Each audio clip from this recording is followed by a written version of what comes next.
ಮತ್ತೆ ಈಗ ದುಬಾರಿ ದುನಿಯಾ ಅಡುಗೆ ಅನಿಲ ಈ ಬಾರಿ ದುಬಾರಿಯಾಗಿದೆ. ಗ್ರಾಹಕರಿಗೆ ಇದು ಬರೆ ಎಳಿತಾ ಇದೆ.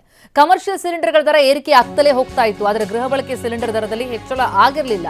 ಒಂದು ಸಮಾಧಾನ ಇತ್ತು. ಆದರೆ ಈಗ ಹಾಗಲ್ಲ, ಅದು ಕೂಡ ಹೆಚ್ಚಳ ಆಗಿದೆ. ಗೃಹ ಬಳಕೆ ಸಿಲಿಂಡರ್ ರೇಟ್ 29 ರೂಪಾಯಿ ಹೆಚ್ಚಳ. 14.2 kg ಸಿಲಿಂಡರ್ನ ಬೆಲೆ ಏನಿದೆ ಅದು 29 ರೂಪಾಯಿ ಏರಿಕೆಯಾಗಿದೆ. ಕಳೆದ 3 ತಿಂಗಳಿನಲ್ಲಿ ಇದು ಎರಡನೇ ಬಾರಿ ಬೆಲೆ ಏರಿಕೆ ಆಗ್ತಾ ಇರೋದು.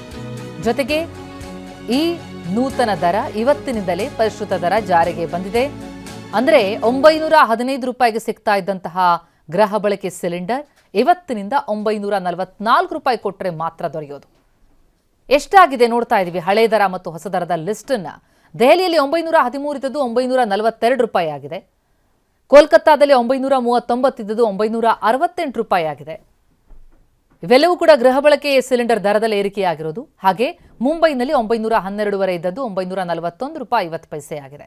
ಚೆನ್ನೈನಲ್ಲಿ 928 ರೂಪಾಯಿ 50 ಪೈಸೆ ಇದ್ದದ್ದು 957 ರೂಪಾಯಿ 50 ಪೈಸೆ. ಹಾಗೆ ನಮ್ಮ ಬೆಂಗಳೂರಿನಲ್ಲಿ ಇವತ್ತಿನಿಂದ 915 ರೂಪಾಯಿ 50 ಪೈಸೆಗೆ ಸಿಗ್ತಾ ಇದ್ದಂತಹ ಸಿಲಿಂಡರ್ ಈಗ 29 ರೂಪಾಯಿ ಏರಿಕೆ. ಯಾವಾಗ ಏರಿಕೆಯಾಗಿತ್ತು? ಕಳೆದ ಮಾರ್ಚ್ನಲ್ಲಿ, ಮಾರ್ಚ್ 7ನೇ ತಾರೀಕು ಏರಿಕೆಯಾಗಿತ್ತು. ಈಗ ಮತ್ತೆ ಏರಿಕೆಯಾಗಿರೋದು 29 ರೂಪಾಯಿ.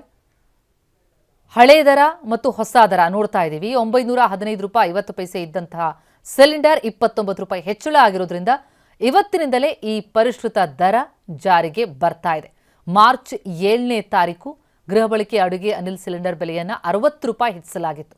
ಈಗ ಮತ್ತೆ 29 ರೂಪಾಯಿ ಹೆಚ್ಚಳ ಮಾಡಿರೋದ್ರಿಂದ ಬೆಂಗಳೂರಿನಲ್ಲಿ 915 ರೂಪಾಯಿ 50 ಪೈಸೆ ಇದ್ದಂತಹ ಅಡುಗೆ ಅನಿಲ ಸಿಲಿಂಡರ್ ಬೆಲೆ 944 ರೂಪಾಯಿ 50 ಪೈಸೆ ಆಗಿದೆ. ಇದು ಕಳೆದ 3 ತಿಂಗಳಿನಲ್ಲಿ ಎರಡನೇ ಬಾರಿಗೆ ಏರಿಕೆಯಾಗಿರೋದು.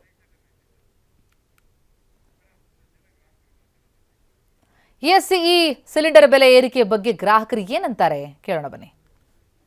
ಎಲ್ಲ ಜಾಸ್ತಿ ಆಗ್ಬಿಟ್ಟಿದೆ. ನಮ್ಮಂತಾರೆ ಸಿಕ್ಕಾಪಟ್ಟೆ ತೊಂದರೆ ಆಗ್ಬಿಟ್ಟಿದೆ. ಮಧ್ಯಮ ವರ್ಗದವರಂತೂ ಸಿಕ್ಕಾಪಟ್ಟೆ ತೊಂದರೆ ಆಗುತ್ತೆ. ಗ್ಯಾಸ್ ಅಂತೂ ತಗೊಳಕ್ಕೂ ಐತೆ, ಪೆಟ್ರೋಲು ಜಾಸ್ತಿ ಆಗ್ಬಿಟ್ಟೈತೆ, ಏನು ತಗೊಳಕ್ಕಾಯ್ತಲ್ಲ. ಇವಾಗ ಕೂಲಿ ಮಾಡ್ಕೊಂಡು ಇದು ಮಾಡಬೇಕು ನಾವು.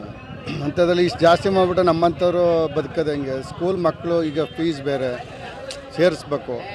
ಇವೆಲ್ಲ ರೇಟ್ ಜಾಸ್ತಿ ಅಂದರೆ ಯಾವ ಥರ ಓದಿಸೋದು ನಾವು ಮಕ್ಕಳಿಗೆ? ಇದು ಸ್ವಲ್ಪ ಸರ್ಕಾರ ಅರ್ಥ ಮಾಡ್ಕೊಂಡು ನಮ್ಮಂಥವ್ರಿಗೆ ನೋಡಬೇಕು. ಗ್ಯಾಸ್ ಬೆಲೆ ಜಾಸ್ತಿ ಆಗಿದ್ರೆ ಈಗ ಒಂದು ಸಿಲಿಂಡರ್ ಬೆಲೆಗೆ ಅಷ್ಟಾದರೆ ಮಧ್ಯವರ್ತಿಗಳು ತಗೊಂಡು ಬದುಕೋದಂಗೆ? ಈಗ 1 ರೂಪಾಯಿ 2 ರೂಪಾಯಿ ಹೆಚ್ಚು ಇಸ್ಕೊಂಡು ಪ್ರತಿಯೊಂದು ಸಾರಿನೇ 10 ರೂಪಾಯಿದನೇ 20 ರೂಪಾಯಿ ಹೆಚ್ಚಿಸ್ಬಿಟ್ರೆ ಯಾವ ರೀತಿ ಬದುಕೋದು? ಜನಗಳ ಮೇಲೆ ಇವ್ರಿಗೆ ಸರ್ಕಾರಕ್ಕೆ ಸ್ವಲ್ಪನೂ ಕೃತಜ್ಞತೆನೇ ಇಲ್ಲ. ಹಾಗಾಗಿ ಸರ್ಕಾರದವರು ಎಚ್ಚೆತ್ತು ರೈತರಿಗೆ ಮಧ್ಯವರ್ತಿಗಳಿಗೆ ಯಾವ ಅನುಕೂಲವಾಗೋ ಥರ ಇವರು ಸರ್ಕಾರ ನಡೆಸಬೇಕು. ಎಲ್ಲ ಸಮಸ್ಯೆ ಆಗೋದಕ್ಕೂ ಗ್ಯಾರಂಟಿ. ಆದರೆ ವಿ ಹ್ಯಾವ್ ಟು ಅಡ್ಜಸ್ಟ್. ಇವತ್ತು ಏನಾಗಿದೆ ಅಂದರೆ ವರ್ಲ್ಡಲ್ಲಿ ವಾರು ಇವೆಲ್ಲ ಇದ್ರಿಂದ ಭಾರಿ ಕಷ್ಟ ಆಗಿದೆ. ಗೌರ್ಮೆಂಟ್ ನಡೆಸೋದಕ್ಕಷ್ಟೇ. ಹಂಗೆ ಪ್ರಪಂಚದಲ್ಲಿ ಕಂಪೇರ್ ಮಾಡಿದ್ರೆ ಇಂಡಿಯಾನೇ ಸದ್ಯದ ಪರಿಸ್ಥಿತಿಯಲ್ಲಿ ಬೆಸ್ಟು. ಏನಂತಾರೆ ಗ್ರಾಹಕರು ಅನ್ನೋದನ್ನು ತಿಳ್ಕೊಂಡ್ವಿ. ಮೈಸೂರಿನಲ್ಲಿ ಏನಂತಿದ್ದಾರೆ, ಯಾವ ರೀತಿ ಪರಿಸ್ಥಿತಿ ಇದೆ ಚಿತ್ರಣ ನೀಡೋದಕ್ಕೆ ನಮ್ಮ ಪ್ರತಿನಿಧಿ ರಾಮ್ ಈಗ ಲೈವ್ ನಲ್ಲಿ ಜಾಯ್ನ್ ಆಗ್ತಾ ಇದ್ದಾರೆ. ರಾಮ್, ಈಗ ಅಡುಗೆ ಅನಿಲ ಸಿಲಿಂಡರ್ ದರ, ಗೃಹ ಬಳಕೆ ಸಿಲಿಂಡರ್ ದರ ಕೂಡ ಏರಿಕೆಯಾಗಿದೆ. ಕಳೆದ 2-3 ಬಾರಿ ನಾವು ನೋಡಿದ್ವಿ ಕಮರ್ಷಿಯಲ್ ಸಿಲಿಂಡರ್ ಬೆಲೆ ಏರಿಕೆಯಾದಾಗ ಆ ಹೋಟೆಲ್ ಮಾಲೀಕರಿಗೆ, ಉಳಿದವರೆಲ್ಲರಿಗೂ ಕೂಡ ಸಮಸ್ಯೆ ಆಗಿತ್ತು. ಆದರೆ ಗ್ರಾಹಕರು ಒಂದು ಸ್ವಲ್ಪ ಸಮಾಧಾನದಲ್ಲಿದ್ದರು. ಆದರೆ ಈಗ ನೋಡ್ತಾ ಹೋದ್ರೆ ಈಗ ಅಲ್ಲೂ ಏರಿಕೆಯಾಗಿರೋದು 29 ರೂಪಾಯಿ ಏರಿಕೆಯಾಗಿರೋದು. ಎಷ್ಟು ಹೊರೆಯಾಗ್ತಾ ಇದೆ, ಏನಂತಾರೆ ಜನ?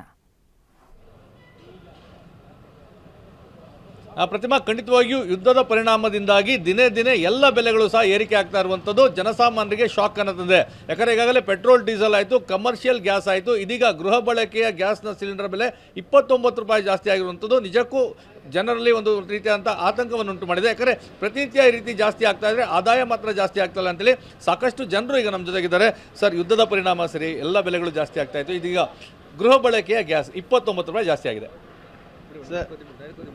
ಸರ್, ಈ ಗೃಹ ಬಳಕೆ ಐಟಮ್ಸ್ ಯಾವತ್ತೂ ಜಾಸ್ತಿ ಆಗಬಾರ್ದು. ಯಾಕೆ ಅಂದರೆ ಈಗ ನಾನು ಸಾಕಷ್ಟು ಬಾರಿ ನೋಡಿದ್ದೀನಿ, ಯಾವುದೇ ಸರ್ಕಾರ ಬರಲಿ, ಯಾವುದೇ ಗೌರ್ಮೆಂಟ್ ಬರಲಿ, ನಮಗೆ ಎಲ್ಲರೂ ಒಳ್ಳೇದು ಮಾಡಬೇಕು ಅಂತ ಎಲ್ಲರಿಗೂ ಆಸೆ ಇರುತ್ತೆ. ಆದರೆ ನನಗೆ ಗೊತ್ತಿರೋಂಗೆ ಆಲ್ಮೋಸ್ಟ್ ಎಲ್ಲ ಟೈಮಲ್ಲೂ ನಾವು ಈ ಮಧ್ಯಮ ವರ್ಗದವರು TDS ತಗೊಳ್ಳಿ, ನಮ್ಗೆ ಸ್ಯಾಲ್ರಿ ಬಂದ ತಕ್ಷಣ ಏನಾಗುತ್ತೆ 30% ಡಿಡಕ್ಟ್ ಆಗುತ್ತೆ. ಆ ಸ್ಯಾಲ್ರಿ ಬಂದು ನಾನು ಕಷ್ಟಪಟ್ಟು ನೈಟ್ ಶಿಫ್ಟ್ ಮಾಡಿದ್ರೆ ನೈಟ್ ಶಿಫ್ಟ್ ಅಲಯನ್ಸ್ ನನ್ನ ದುಡ್ಡು ಬಂದರೆ ಅದರಲ್ಲೂ ಟ್ಯಾಕ್ಸ್ ಕಟ್ತೀನಿ. ರೆಸ್ಟೋರೆಂಟ್ಗೆ ಹೋದರೆ ಟ್ಯಾಕ್ಸ್ ಕಟ್ತೀನಿ. ನಾನು ನನ್ನ ಮಕ್ಳಿಗೊಂದು ಹೊಸ ಬಟ್ಟೆ ತೊಗೊಂಡ್ರೆ ಟ್ಯಾಕ್ಸ್ ಕಟ್ತೀನಿ. ಎಲ್ಲ ಕಡೆ ಟ್ಯಾಕ್ಸ್ ಕಟ್ಟಿ ಈ ಮಧ್ಯಮ ವರ್ಗದವ್ರಿಗೆ ಯಾವಾಗಲೂ ಬರೇನೆ. ಯಾವ ಸರ್ಕಾರ ಬಂದರೂ ನಮ್ಗೆ ಯಾವುದೇ ರೀತಿ ಬೆನಿಫಿಟ್ ಇಲ್ಲ. ಎಲ್ಲದಕ್ಕಿಂತ ನಾವು ಮಧ್ಯಮ ವರ್ಗದವ್ರು ಏನಂದರೆ ಇಡೀ ದೇಶ ಕಾಪಾಡೋಕ್ಕೋಸ್ಕರ ಬದುಕಿದ್ದೀವಿ ಅಂತ ಅನಿಸ್ತಾ ಇದೆ. ಸೊ ಮಧ್ಯಮದವರು ಸ್ವಲ್ಪ ಕಟ್ಬಿಟ್ಟು ನೋಡಿ, ಇತ್ಲಾಗ ಮೇಲ್ನವ್ರು ನೋಡ್ತೀರಾ ಇಲ್ಲ ಕೆಳಗವ್ರನ್ನವ್ರು ನೋಡ್ತೀರಾ. ನಮಗಂತೂ ಸಾಕಾಗೋಗಿದೆ ಇದು ಹೆಂಗಿರ್ಬೇಕಪ್ಪ ಅಂತಂದರೆ ಒಂದು ದೇಶ ಅಂದಮೇಲೆ ಎಲ್ರಿಗೂ ಒಂದೇ ರೀತಿ ನ್ಯಾಯ, ಒಂದೇ ರೀತಿ ಬದುಕಬೇಕು. ದೊಡ್ಡವ್ರನ್ನೆಲ್ಲ ಬೆಳೆಸೋದು, ಚಿಕ್ಕವ್ರನ್ನ ಎತ್ತೋದು, ನಮ್ಮನ್ನು ತುಳಿಯೋದು, ಹೀಗಾಗ್ತಾ ಇದೆ. ಹೀಗಾಗಬಾರ್ದು ಸರ್. ಈಗ ಯುದ್ಧದ ಪರಿಣಾಮ ಹೀಗಾಗಿ ಜಾಸ್ತಿ ಆಗ್ತಾ ಇದೆ ಅಂತಾರೆ. ಈಗಾಗಲೇ ತಾವು ನೋಡಿದ್ರಿ, ಹೋಟೆಲ್ ಸಿಲಿಂಡರ್ ಆಯಿತು, ಪೆಟ್ರೋಲ್ ಡೀಸೆಲ್ ಆಯಿತು, ಈಗ ಮನೆ ಬಳಕೆಯ ಗ್ಯಾಸ್. ನೋಡಿ, ಇದು ಮಧ್ಯಮ ವರ್ಗದವ್ರಿಗೆ ಭಾರಿ ಹೊಡೆತ. ಅವಾಗವಾಗ ಪ್ರೈಸ್ ಹೈಕ್ ಆಗೋದ್ರಿಂದ ಭಾಳ ತೊಂದರೆ ಆಗುತ್ತೆ. ಯಾಕೆಂದರೆ ಅವರು ಲೆಕ್ಕಾಚಾರದಲ್ಲಿ ಬದುಕೋರು ಮಧ್ಯಮ ವರ್ಗದವರು. ಈಗ ತುಂಬ ದುಡ್ಡಿರೋರು ಅವ್ರೇನು ತಲೆ ಕೆಡಿಸ್ಕೊಳ್ಳಲ್ಲ, ದೊಡ್ಡ ದೊಡ್ಡ ಸಿಟಿಗಳಲ್ಲಿ ಅಲ್ಲಿ ಇಲ್ಲಿ ಬದುಕ್ತಾ ಇರ್ತಾರೆ. ಇದೇನಾಗುತ್ತೆ, ಬೇರೆ ಥರ ಬಳಕೆ ವಸ್ತುಗಳು ಒಂದು ಸಲ ಜಾಸ್ತಿ ಆದಾಗ ಭಾರಿ ಆಘಾತಕ್ಕೊಳಗಾಗ್ತಾರೆ ಜನ, ಅವ್ರಿಗೆ ತೊಂದರೆ ಆಗುತ್ತೆ. ಸರ್ಕಾರಗಳು ಇದನ್ನು ಖಂಡಿತ ಒಂದು ಸ್ವಲ್ಪ ನೋಡಿ ಜನಗಳಿಗೆ ಹೊರೆ ಆಗದ ರೀತಿ ನೋಡಿಕೊಂಡ್ರೆ ಭಾಳ ಒಳ್ಳೆಯದು.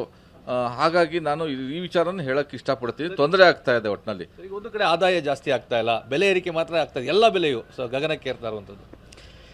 ಬೆಲೆ ಏರ್ತಾ ಇದೆ. ಬೆಲೆ ಏರೋದು ಬರೀ ಈಗ ಸಿಲಿಂಡ್ರ್ 29 ರೂಪಾಯಿ ಜಾಸ್ತಿ ಆಯಿತು ಅಂದರೆ ಅದರಿಂದ ಬೇರೆ ಬೇರೆ ಪರಿಣಾಮಗಳು ಇರುತ್ತೆ. ಈಗ ನಾವು ಯಾವುದಾದ್ರು ಒಂದು ಹೋಟೆಲ್ಗೆ ಹೋಗ್ತೀವಿ ಕಾಫಿ ಕುಡಿಯೋಕ್ಕೆ, ಅವರು ಅದನ್ನು ನಮ್ಮ ಮೇಲೆ ಹೇರ್ತಾರೆ. ಸೊ ಇಂಡೈರೆಕ್ಟ್ಲಿ ಅದು ನಮ್ಗೆ ಅಲ್ಲಿ ಕೊಡೋದಲ್ದಲೇ ಮತ್ತು ಈ ಥರ ನಾವೇನಾದ್ರು ಆಚೆ ತಿನ್ನೋಕ್ಕೆ ಹೋಗ್ತೀವಿ ಏನು ಅಂತಂದರೆ, ಏನಾದ್ರು ಮಾಡೋಕ್ಕೆ ಹೋಗ್ತೀವಿ ಅಂದರೆ ಅದು ನಮ್ಮ ಮೇಲೆ ಹೊರೆ ಆಗುತ್ತೆ. ನಾನು ಹೇಳೋದೇನೆಂದರೆ, ಈಗ ಇರೋ ನಮ್ಮ ಪರಿಸ್ಥಿತಿ ನೋಡಿದಾಗ ಏನು ಆಲ್ಟರ್ನೇಟ್ ಇಲ್ಲ. ಈಗ ಅವರು ಏನಾಗುತ್ತೋ ಅದನ್ನು ಮಾಡೋಕ್ಕೆ ಪ್ರಯತ್ನ ಪಡ್ತಿದ್ದಾರೆ ಸರ್ಕಾರದವರು. ಸೊ ನಾವೇನಂದರೆ, ನಮ್ಮ ಕಡೆಯಿಂದ ಎಷ್ಟು ಮಿತವಾಗಿ ಎಲ್ಲ ಬಳಸ್ಕೊಂಡು ಹೇಗೆ ನಾವು ಸರ್ಕಾರಕ್ಕೂ ಸಹಕರಿಸ್ಕೊಂಡು ನಾವು ಎಲ್ಲ ಥರದಲ್ಲೂ ಅಂದರೆ ಬ್ಯಾಲೆನ್ಸ್ ಮಾಡ್ಕೊಂಡು ಹೇಗಿರ್ಬೋದು ಅಂತ. ಪ್ರತಿಮಾ, ಇದು ಇಲ್ಲಿರೋ ಜನರ ಮಾತು. ಮಿಶ್ರ ಪ್ರತಿಕ್ರಿಯೆ ವ್ಯಕ್ತವಾಗ್ತಾ ಇರುವಂಥದ್ದು. ಅಂದರೆ ಪ್ರಮುಖವಾಗಿ ಮಧ್ಯಮ ವರ್ಗದವರಿಗೆ ಟಾರ್ಗೆಟ್ ಆಗ್ತಾ ಇದ್ದಾರೆ. ಈ ರೀತಿ ದಿನನಿತ್ಯ ಬಳಕೆಯ ವಸ್ತುಗಳ ಬೆಲೆ ಏರಿಕೆ ಆದರೆ ಖಂಡಿತವಾಗಿಯೂ ಮಧ್ಯಮ ವರ್ಗದವರು ಸಂಕಷ್ಟಕ್ಕೆ ಸಿಲುಕ್ತಾರೆ. ಒಂದು ಕಡೆ ಬಡವರಿಗೆ ಸರ್ಕಾರ ಉಚಿತವಾಗಿ ಕೊಟ್ಟು ಅವ್ರನ್ನ ಎತ್ತುವಂಥ ಕೆಲಸ ಮಾಡ್ತದೆ. ಶ್ರೀಮಂತರಿಗೆ ಯಾವುದೇ ಅವಶ್ಯಕತೆ ಇಲ್ಲ. ಆದರೆ ಮಧ್ಯಮ ವರ್ಗದವರು ನಾವು ತೆರಿಗೆಯನ್ನು ಕಟ್ತೇವೆ, ಬರೆಯನ್ನು ಸಹ ಇಳಿಸ್ಕೊಳ್ತೇವೆ.